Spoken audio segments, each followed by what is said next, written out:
Chers amis lecteurs, bonjour, bienvenue dans votre émission À tout lire, où à chaque fois nous avons de belles rencontres. Aujourd'hui, Daniel Pardon pour ce livre Les Aventuriers du Pacifique. Mais juste avant, une petite précision, parce que bien évidemment, en période de Covid, nous avons nos masques, la distanciation est là. J'en profite aussi pour saluer tous les techniciens qui travaillent pour cette émission. Et puis Daniel, ce livre, alors on revient à ce sujet de lecture, troisième tome d'un nouvel ouvrage. Est-ce que tu peux nous en parler?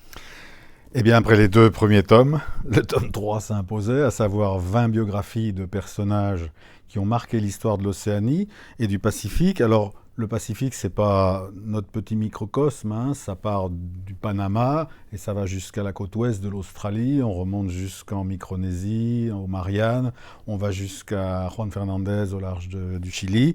Et de 4 siècles d'histoire, j'ai extrait une vingtaine de personnages vraiment atypiques. Alors, 3 tomes, Daniel, mais on sait qu'il y en aura 5 en tout, puisqu'on a pu en parler un petit peu.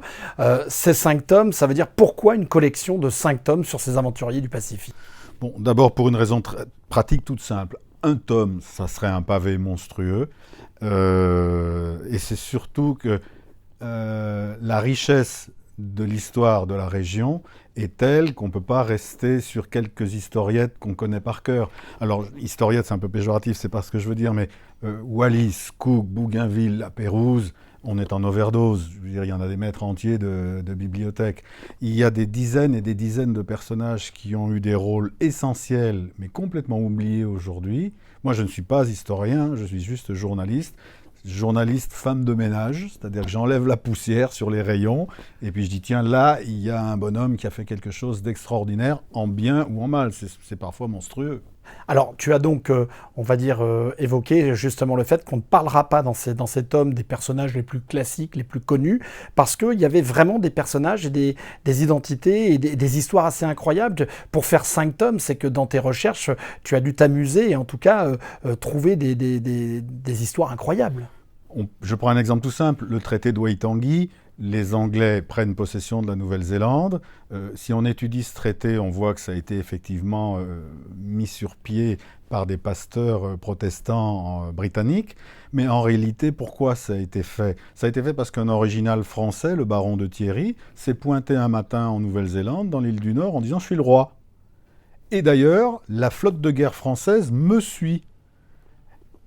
3 ou 4 ans avant, les Anglais avaient signé avec les Maoris un traité leur garantissant leur indépendance. Nous ne prendrons jamais possession de votre terre.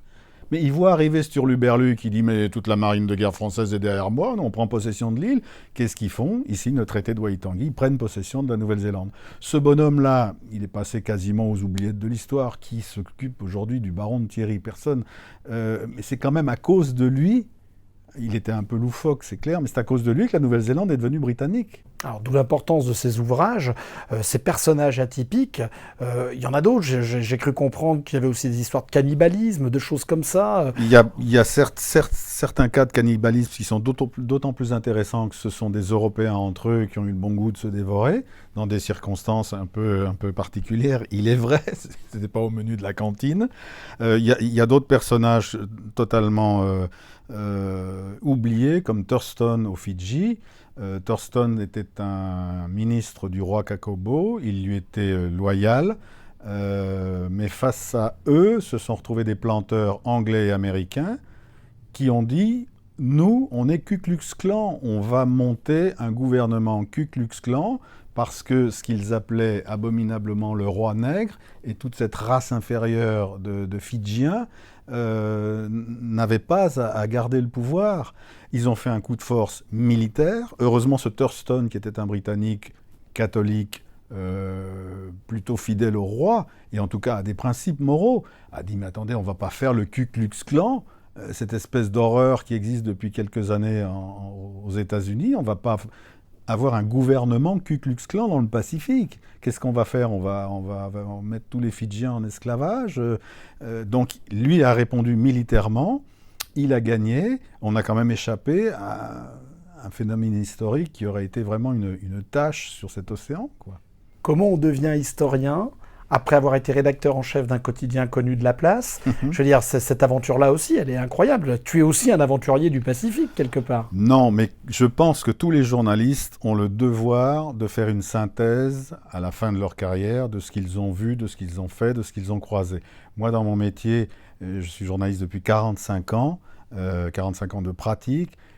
J'ai voyagé, j'ai rencontré des situations, des personnages, des circonstances. Je parle de Waitangi, par exemple. Je suis allé plusieurs fois à Waitangi. Bon, on ne va pas faire 3 photos à Waitangi, on ne rentre pas dans sa chambre d'hôtel, on essaye de creuser un petit peu. Et puis là, on trouve le baron de Thierry. Et puis en cherchant le baron de Thierry, on trouve Monseigneur Pompalier. Et puis on trouve, etc., etc. On déroule un fil. Alors justement, tu cites le nom de certains de ces aventuriers.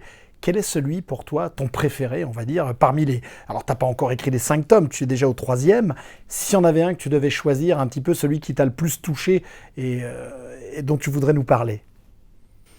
J'ai envie de dire que on va rire d'une tragédie.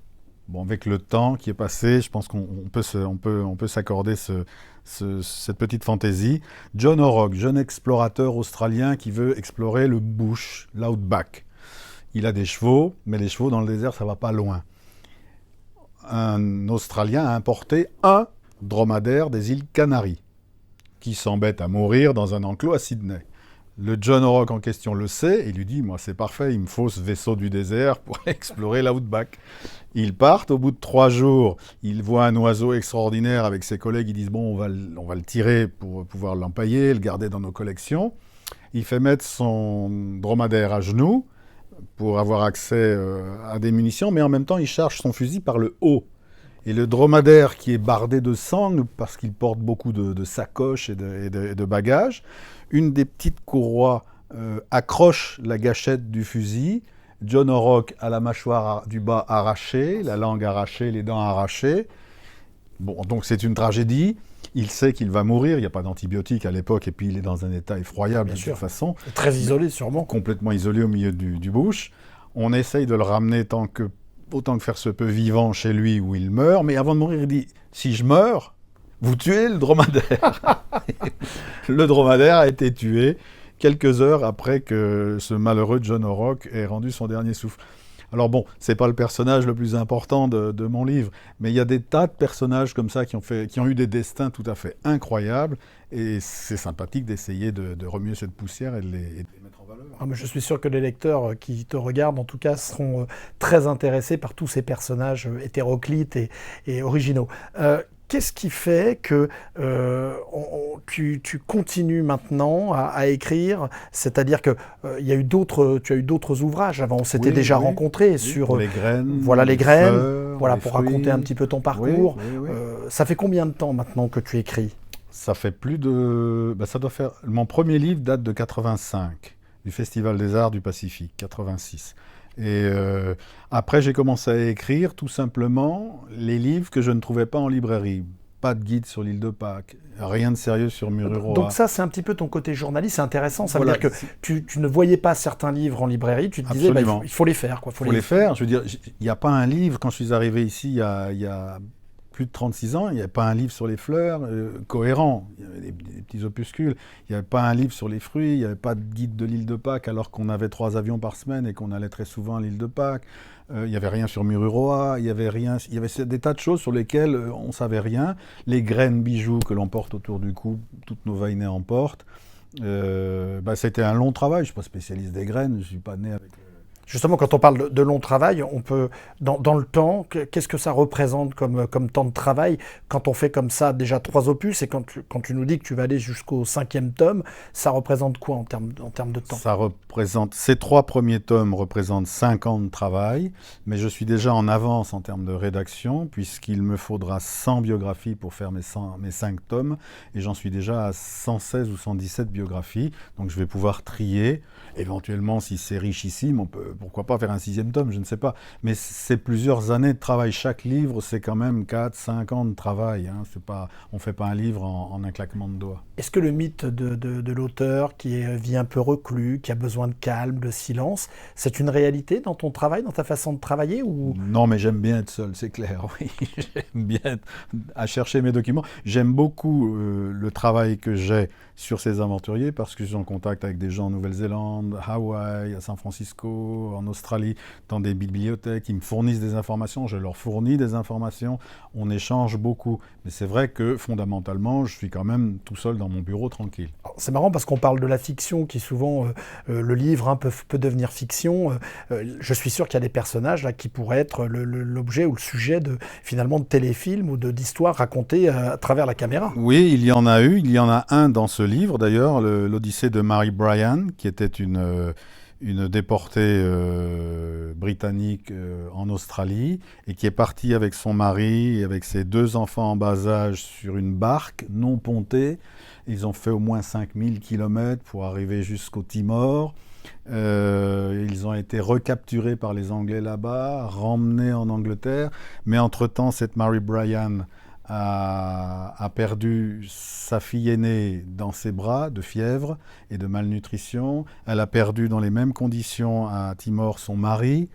Et tragique. Voilà, et sur le bateau du retour dans l'océan Indien, elle a perdu son bébé, sa plus jeune fille, parce que les Anglais l'avaient maintenue au fer en cale humide, c'est-à-dire que tu n'as pas de vêtements, tu es attaché, tu fais tes besoins sur toi, tu as une gamelle de bouillie par jour, et puis tu meurs parce qu'il fait un froid terrible, on est dans une humidité épouvantable. Donc cette Mary Bryan, elle a fait l'objet d'un film en Australie, que l'on a vu sur les télévisions locales, et le héros d'ailleurs était celui qui est le héros de Hawaii Five-O maintenant. Donc voilà. Donc il y a des personnages qui font l'objet effectivement de films, parce qu'ils ont des destins très très hauts en couleur. Eh bien ça tombe bien, parce qu'on va lire un petit passage, et en tout cas, on va nous faire le plaisir de nous éclairer de tes écrits. On t'écoute, Daniel, sur ce petit moment qu'on connaît maintenant dans À tout lire, qui est le petit moment de lecture de notre invité. Alors ça, c'est simplement un tout petit paragraphe pour expliquer que tout ne se passait pas toujours bien. Parfois, il est vrai, certains de ces aventuriers firent trop confiance à leur bonne étoile et à leur audace. Marion Dufresne finit dévorée en Nouvelle-Zélande. Crook échoua totalement dans son travail d'évangélisation des Marquisiens. Savage fit preuve d'une naïveté incroyable avant de finir lui aussi dévoré, tout comme le révérend Baker aux Fidji, qui crut que la grâce de Dieu lui suffirait pour convertir les plus réticents.